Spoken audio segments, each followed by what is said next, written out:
Bonjour peuple de Dieu, bonjour. Que la grâce et la miséricorde de notre Seigneur soient avec vous. Je voulais vous parler de l'avortement. L'avortement. Vous avez tous suivi dans les news qu'on a annoncé cette semaine que la Cour suprême des États-Unis a renversé cette décision qui avait été prise, Roe versus Wade, en 1973, qui permettait aux femmes de pouvoir légalement avoir accès à l'avortement.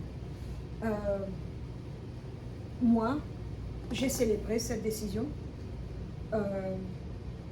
et ce pour plusieurs raisons, parce que je suis un ministre de Dieu, donc je vais avec la parole de Dieu, et la vie est sacrée, la vie est précieuse, la vie est sérieuse. On ne peut pas jouer avec la vie.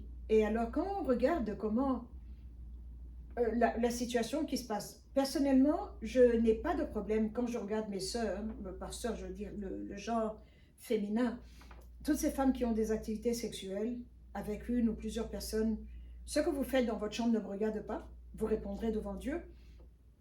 Mais quand vous êtes là, dans la chambre, en train d'avoir du bon temps,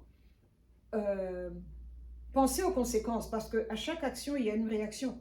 Donc, vous ne pouvez pas vous dire, je vais aller faire ce que je veux, et si un bébé vient, on le tue. Un bébé vient, on l'avorte. Un bébé vient, interruption volontaire de la grossesse. Et on appelle ça la santé de la maman. On met des noms propres et légaux. Non, c'est un meurtre. C'est un meurtre parce qu'il y a une personne qui vient, on vous dit non, mais non, mais non, il n'y a pas de problème, c'était des cellules de sang. Mais non, c'était juste un petit... Et puis, quand est-ce que la vie commence? Est-ce que la vie commence quand la maman tombe enceinte à la conception? Est-ce que la vie commence quand vous sortez de l'hôpital? Est-ce que la vie commence quand vous arrivez à la maison? Il y a de ces débats malades. Mais je regardais à la télévision les réactions des femmes. J'ai vu des femmes sauter sur la Bible dans les news, quand les manifestations qu'il y avait devant les cours suprêmes, devant les Capitoles, dans plusieurs États. J'ai vu des femmes marcher, j'ai vu des chrétiens marcher, et ça m'a totalement... j'étais éberluée. Comment est-ce que vous êtes un pasteur ou un rabbin, ou vous dites servir le vrai Dieu vivant, le Dieu de la création, et vous protestez l'avortement? Ça me dépasse. Mais c'est ça le problème. J'ai vu la Bible être jetée dans des toilettes, dans des seaux de caca humain, et on trempait la Bible là-dedans. On maudissait Jésus, on insultait Dieu le Père, on a insulté le Saint-Esprit. Et alors les juges de la Cour suprême, on les a appelés de tous les noms, surtout ceux qui ont voté négativement, donc contre la loi. Les menaces de vie sur leur vie, leur famille, les injures. Et quand on regarde en anglais le mot, en français, injure veut dire que je vous calomnie, je vous vilifie, je vous vilipende, je dis des choses méchantes sur vous. Mais en anglais, le mot injury, ça veut dire une blessure. Donc quand quelqu'un vous injurie, il vous met des blessures sur votre esprit et votre âme. C'est pas une injure qui est physique, là, que je vous coupe avec un couteau, mais je vous blesse, je vous blesse. Donc, j'ai suivi tout ça avec beaucoup d'attention, avec beaucoup d'étonnement. Et la révélation venait. Ma prochaine vidéo sera sur les jobs et les fonctions que nous avons aujourd'hui, mais qui existent depuis la création du monde. Et donc, voilà ce que je voulais partager avec vous.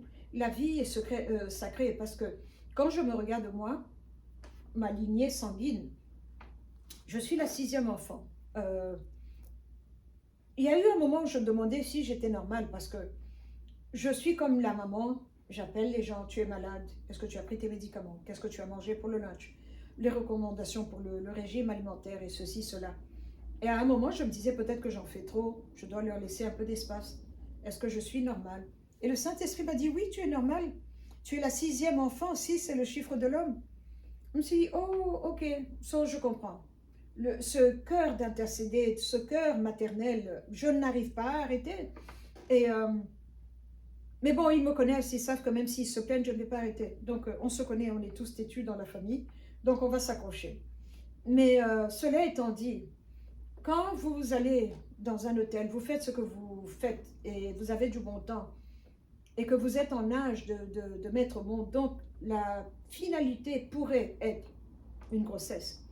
Vous avez eu du bon temps, mais vous voulez finir par un meurtre. C'est votre responsabilité, surtout aujourd'hui, avec tous les moyens que nous avons, la médecine, il y a moyen de se protéger, il y a moyen de prendre soin, de veiller à ce que vous ne puissiez pas tomber enceinte, tout en continuant à faire ce que vous voulez faire, encore que c'est de la fornication, c'est de la luxure, mais bon, on va vous dire, je suis responsable, je fais ce que je veux, c'est mon corps, c'est ma vie, ceci, cela. Mais faites ce que vous voulez, mais on ne peut pas s'amuser à utiliser l'avortement et tuer à qui mieux. Comme si je vous disais, vous voulez un coca ou un café. La vie est sacrée. La vie est importante. Elle vient de Dieu. Alors, pour moi, j'ai célébré cette décision. Et je trouve qu'on devrait donner plus de capote, mais j'ai cru comprendre que beaucoup de gens n'aiment pas de capote. Ou il y a d'autres moyens pour prévenir et ne pas tomber enceinte et ne pas utiliser l'avortement comme voie de sortie. On ne peut pas continuer à tuer des bébés comme ça, comme si on s'amusait. Et parce que ce bébé que vous êtes en train de tuer, on dit interruption volontaire de la grossesse, la santé maternelle, tout cela, le choix d'une femme, que le gouvernement ne doit pas être dans le prendre soin du ventre d'une femme. Mais tout ça, c'est des blablabla, c'est des mots qui sont là, mais qui ne sont pas importants. Le grand problème est que l'avortement est un meurtre. Une personne va mourir, et c'est la personne innocente qui meurt. Et moi, j'ai célébré cette décision. C'est mon opinion, j'ai le droit d'avoir cette opinion-là. Mais en plus, j'ai lu aujourd'hui sur Instagram que la dame qui a été jusqu'à la Cour suprême en 1973 pour demander l'avortement, Norma Jean, qu'elle s'appelle, Roe, elle avait menti et elle avait dit qu'elle a été violée par un groupe d'hommes noirs. Et c'est pour ça qu'on l'a autorisé la loi a été passée par elle. Elle a eu gain de cause. Mais si elle a menti que c'était des hommes noirs, donc le meurtre, ce mouvement d'avortement a pour cause un mensonge sur l'homme noir. On a vilifié l'homme noir. Je vais prier sur ça ce soir. Je ne savais pas ça, j'ai appris ça aujourd'hui. Donc ça vous fait réfléchir sur la responsabilité et les conséquences que ça fait à l'homme noir, les stigmates que ça nous laisse, la mauvaise connotation, le mauvais nom que ça laisse sur l'homme noir. On a menti une fois de plus. Accuser l'homme noir, accuser l'homme noir. Et ça, c'est pas bien. Mais je suis pour, je célèbre cette décision et je rends gloire à Dieu. Et voilà ce que je voulais partager avec vous. Que la grâce et la miséricorde de notre Seigneur soient avec nous tous. À la prochaine. Merci beaucoup.